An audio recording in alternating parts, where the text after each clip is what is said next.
Assalamualaikum warahmatullahi wabarakatuh. Okay, kita akan membincangkan soalan dalam buku aktiviti muka surat 13 yang bertajuk selesaikan masalah. Saya pilih untuk berbincang soalan ini kerana majoriti ramai yang salah lah untuk muka surat 13 dan 14 ini. Jadi kita sama-sama akan berbincang, melihat penyelesaiannya, sebab kita ni duduk di jarak yang jauh kan. Jadi hanya saya rasa ini adalah satu medium yang boleh kita bincang. Kita murid boleh nampak macam mana nak selesaikan tu. Kalau salah macam mana pembetulan nak kena buat. Untuk tajuk selesaikan masalah ni, biasanya dia melibatkan gambar, melibatkan jadual, melibatkan rajah dan ayat yang panjang. Jadi pertama murid kena boleh baca lah. Yang kedua, kalau tak boleh baca pun mak ayah boleh tolong bacakan. Kemudian kena faham apa yang diberi pada soalan tu dan apa soalan nak. Kita lihat soalan yang pertama. Jadual di bawah menunjukkan bilangan penduduk di kampung Cermai. Kaum Melayu, kita kena pandai tengok gambar rajah ni. Kaum Melayu 1408. Kaum Cina 1137 orang. Kaum India 1064 orang. Dia kena faham. Melayu ramai ni 1408. Cina 1137 orang. India 1064 orang. Soalan yang pertama. Nyatakan kaum yang paling banyak di kampung itu. Kalau kita lihat, maknanya ini adalah kemahiran membanding nombor. Membanding nombor, jadi kita lihat di rumah ribu. Rumah ribu semua sama, 111 kan. Di rumah ribu semua sama 111. Jadi kita lihat dekat rumah ratus. Rumah ratus 410. Jadi yang paling besar ni 4. Jadi kaum apa? Kita terus boleh dapat jawapannya adalah kaum Melayu. Boleh terus tulis kaum Melayu. Macam ni saya dah bagi jawapan betul. Tulis bilangan itu dalam perkataan. Jadi kaum Melayu ni bilangannya 1408. Jadi kena tulis 1408. Macam ini saya bagi betul. Sebab dia kata nak dalam perkataan, bukan dalam nombor. Ada pelajar tulis, dia tahu yang banyak ni Melayu 1408, tapi dia tulis dalam nombor, saya salahkan lah sebab soalan nak dalam perkataan. Jadi kemahiran yang soalan ni nak adalah murid boleh menulis dalam perkataan. Kita lihat soalan yang kedua. Farah menyusun kerusi seperti gambar rajah di bawah. Gambar rajahnya, yang pertama ni 1050, 1051. Gambar kerusi yang kedua 1053, 1052, 1053 dan 1054. Jadi ini adalah satu turutan nombor tertib menaik. Tertib menaik, kita nampaklah nombor ni 50, 51, 52, 53, 54. Jadi ada satu bentuk pola nombor menaik. Jadi dia melabelkan nombor pada kerusi itu secara berturutan. Dia labelkanlah 1050, 1051, 1052, 1053 dan 1054. Jadi soalan tanya, apakah pola? Apabila perkataan pola, murid kena tahu sama ada menaik ke menurun. Mesti ada perkataan tu. Nak tulis menaik ke menurun. Bila kita lihat pola ini adalah menaik. Mesti ada perkataan menaik. Kita nampak pola dia menaik. Kemudian dalam bentuk apa? 1-1 ke, 2-2 ke, 3-3 ke, 4-4 ke. Bila kita lihat 50 pergi ke 51, dia tambah 1. Tambah 1, tambah 1, tambah 1. Jadi pola menaik 1-1. Kalau dia tulis 1-1, saya salahkan lah sebab dia tak ada. Dia menaik ke menurun 1-1 ni. Ada yang tulis menaik je, tak tulis perkataan 1-1. Yang lengkapnya adalah pola nombor itu adalah menaik 1-1. Dia tulis macam ni, saya bagi betul lah. Apakah nombor bagi sebuah lagi kerusi yang akan diletakkan sebelum? Sebelum 1050 ni, 1050 ni berapa? Maknanya bila ni di ke belakang, jadi dia kena tolak tolak 1 lah. Sebab dia pola 1-1 kan. Jadi sebelum 1050 adalah 1049.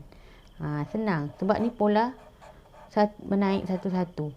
Jadi 1049. 1049. Kemudian yang kedua 1050.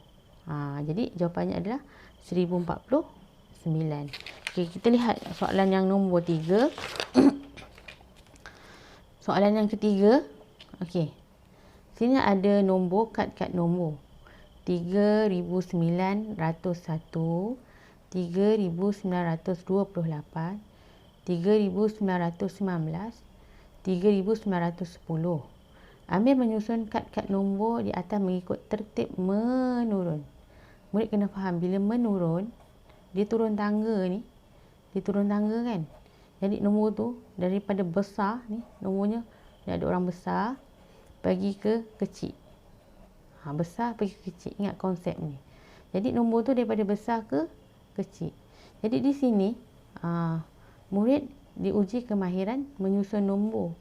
Menyusun nombor. Okay, jadi disusun yang paling besar mana? Terlihat semua depannya sama, 3 kan. Okay, boleh buat juga 4 jari. Ataupun kita boleh lihat ni 3. Kita lihat sebelahnya pula 9. Oh, sama. Kita nak cari yang paling besar sekarang ni. Okay, yang ketiga 0, 1, 2, 1. Okay, kita dah nampak yang paling besar adalah yang ni. Sebab 2 kan. Nak bandingkan 1, sini 1, sini 0. Jadi kita pun tulislah. Kita tulis 3928. Nombor yang pertama besar sekali. Okay, ini nombor pertama. Nombor kedua. Okey. 2. Okey. Kemudian 2 ni kita dah tak mau tengok lah. Sebab dah pilih kan. Tinggallah 3 nombor ni. 3919 dengan 3910. Sebab kita tak boleh ambil kosong ni. Sebab dia akan jadi dia yang paling kecil. Sekarang kita ada seri. Sini 1, sini 1 dekat rumah 10. Okey, kita pindah kat rumah besar 9 dengan 0. Mana yang besar? 9 besar. Jadi dia akan jadi nombor kedua. 3912. Ni nombor kedua.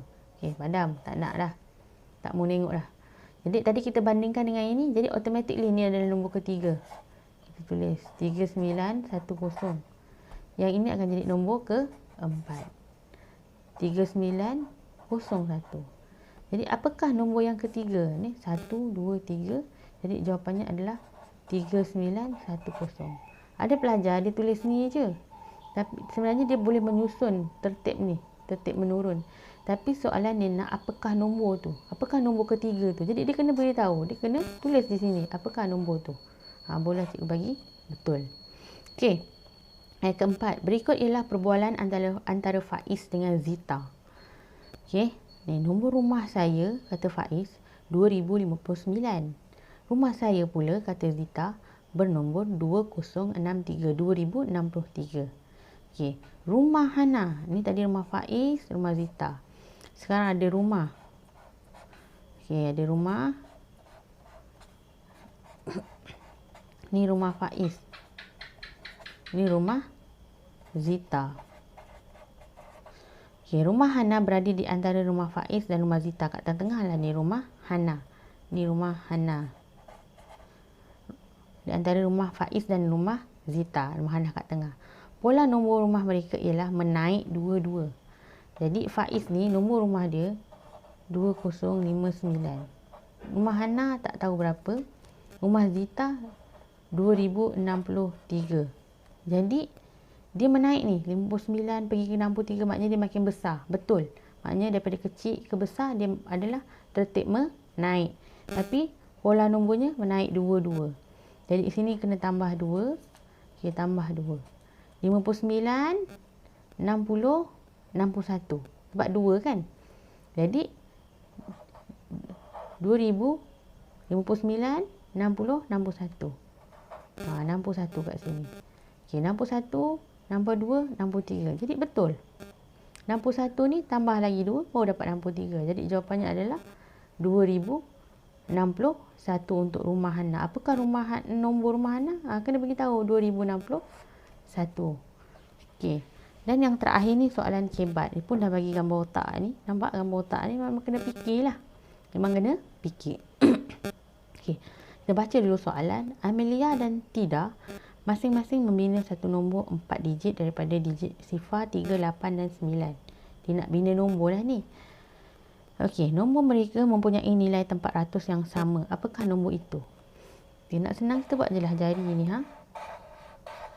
Okey, sini sah, sini puluh, sini ratus, sini ribu. Okey. Okey, jadi kita lihat di sini.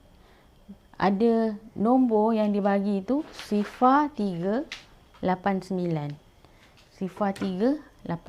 Nombor yang dibagi ni 0389 lah. Digit-digit yang dibagi ni kan. Dan nombor mereka mempunyai nilai tempat ratus yang sama. Kat rumah ratus ni yang sama.